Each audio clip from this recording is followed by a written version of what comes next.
Welcome to today's video and blog on cleaning service marketing and the dilution effect. And we're going to talk about what is the dilution effect, how it applies to the cleaning service industry in your marketing plans, your marketing strategy, even your website pages. And that's what we're going to go over. And I'm going to show an example of another industry, because sometimes looking at other industries, you can get a better idea. It's more objective. We eliminate all these biases. And just let me introduce myself real quick. My name is Shane Dubell, and our company is called methodcleanbiz.com. We're a marketing agency for the cleaning industry. Been in the cleaning industry a very long time, and all kinds of different services: house cleaning, janitorial services, commercial cleaning, commercial carpet cleaning. There's a lot of different avenues, and I have a lot of different experience in all of those services. And we right now are specifically for the cleaning industry. So let me just jump right into the dilution effect and how it affects your cleaning service. And first, let me begin with what is the dilution effect. And this is a challenge that you're going to run into with all your marketing, whether it's a brochure, whether you talk to somebody in person, whether it's a web page like this. And the challenge is providing people with too much information and not providing enough precision and clarity. And because we want to often get every little thing in, and we come up with these exhaustive lists but we always want to add something. But we have to, over time, continue to optimize to try to get it down to the really core beliefs and the core messages that we're trying to get off. And I want to start off by showing an example of drug company ads, because I think most of you are familiar with drug company ads, and sometimes I find it's better to look at other industries because it's more objective. You know, when you look at your own industry, often all these biases get in the way and can cloud your judgment. It's easier sometimes for me to go and look at somebody else.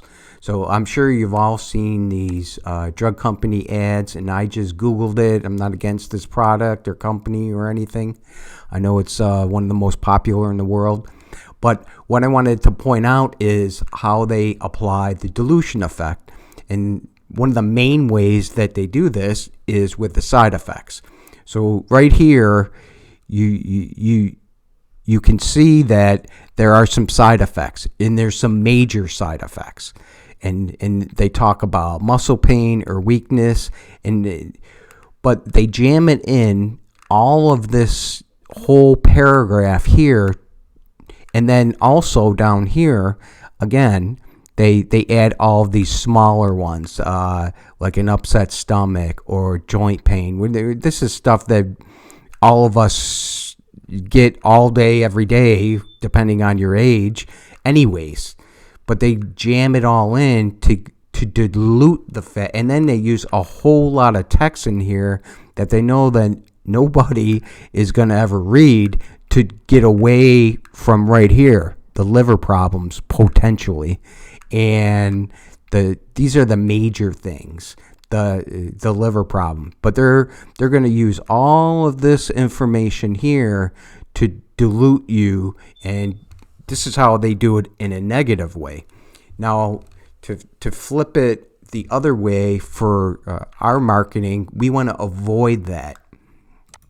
And let me show you some examples of my website. Right here is a perfect example, and this is something that I have to optimize. And up here at the top, I have this article, and what I really want you to do is read the article and keep going straight down. But I can potentially run into dilution effect because I have categories of other blogs here to let you know, well, there's other categories. But this is something I have to optimize and I have to see how it works over time, because some people, they wouldn't be bothered and they'll just ignore that and still focus on the article.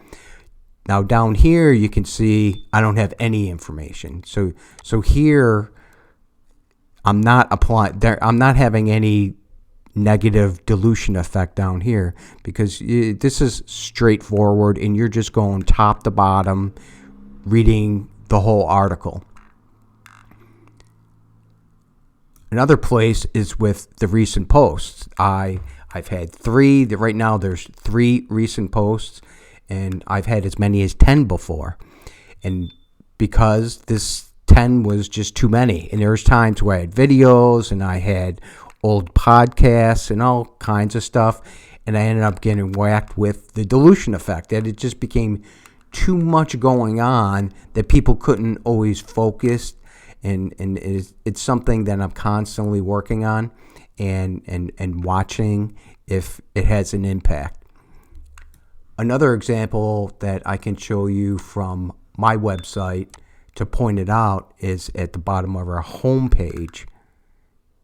At the bottom of our homepage, where we have tons of free resources, right?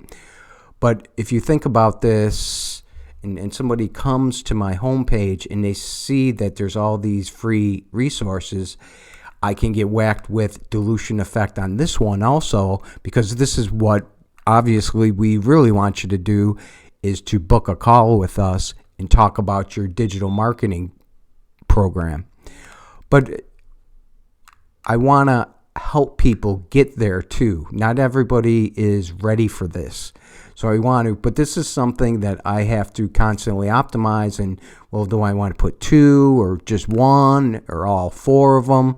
And it's a constant process. And, with your cleaning service, you want to be doing the same thing, is thinking about, well, how much, and to be watching the results and to optimize this, because this can happen on your website too, or on your brochure or your van, or when you meet and talk to someone on the phone. The concept is the same with dilution effect. This is just a simple way to point it out that, well, if I put 10 of these resources here, that would be so many that people would have a hard time focusing on one of them. And if I only put 1, it might not be enough options for people, and I might miss out on the people interested in these other things. So that is the whole point of this, and what dilution effect is and how it can impact your marketing. Again, my name is Shane Dubell, and our company is called methodcleanbiz.com. Visit our website to learn more information. And today we were focused on the dilution effect and how it applies to the cleaning industry. And I tried to show you some other examples also.